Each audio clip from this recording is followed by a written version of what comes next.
अस्सलामुअलैकुम, मैं हूं doctor Awab, consultant psychiatrist. I have done my speciality training in addiction psychiatry from England. Addiction is a very complex phenomena. We associate it with taking drugs, लेकिन drug taking सिर्फ एक component है addiction का. हमारा सोचने समझने का अंदाज़, बोलना, बात करना, हमारे बिहेवियर्स, यहाँ तक कि हमारे ब्रेन सेल्स के जो न्यूरल नेटवर्क्स हैं वो तक बदल जाते हैं if we are into addiction. Traditionally हमारा फोकस रहा है और आज भी है अनफॉर्चुनेटली.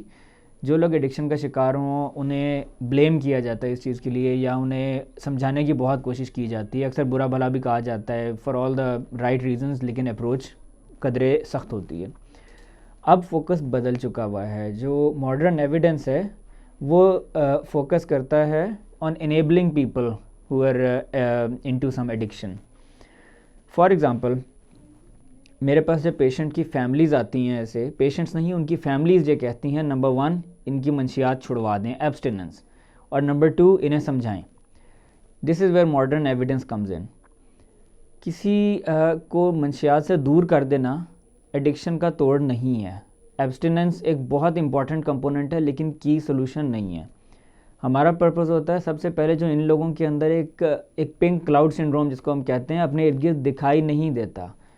ठोकर खाएंगे, गिर जाएंगे, दोबारा उठेंगे वहीं पर ही, क्योंकि नज़र नहीं आ पाता है क्या नुकसान आते हैं ज़िंदगी में. बार बार एक ही जगह से ठोकर खाते हैं, बार बार एक ही जगह से नुकसान उठाते चले जाते हैं. इस पिंक क्लाउड को सेटल करके उनकी जजमेंट को वापस लाना हमारे लिए सबसे बड़ी प्रायोरिटी होती है. जजमेंट वापस आ जाए, इंसान अपनी ज़िंदगी पर कंट्रोल लेना शुरू कर दे, उसके बाद वो इस काबिल हो जाते हैं वो डिसाइड कर सकें कि क्या उन्हें मंशियात लेनी है या नहीं लेनी. And we will have to respect their decision. Number 2, समझाना. माशाल्लाह जो लोग एडिक्शन का शिकार होते हैं, देव गॉट देयर ओन स्ट्रेंथ्स, और ऐसी कई खुसूसियात और खूबियाँ इन लोगों के अंदर होती हैं जो आम लोगों में नहीं पाई जाती. Secondly, they are very intelligent as well.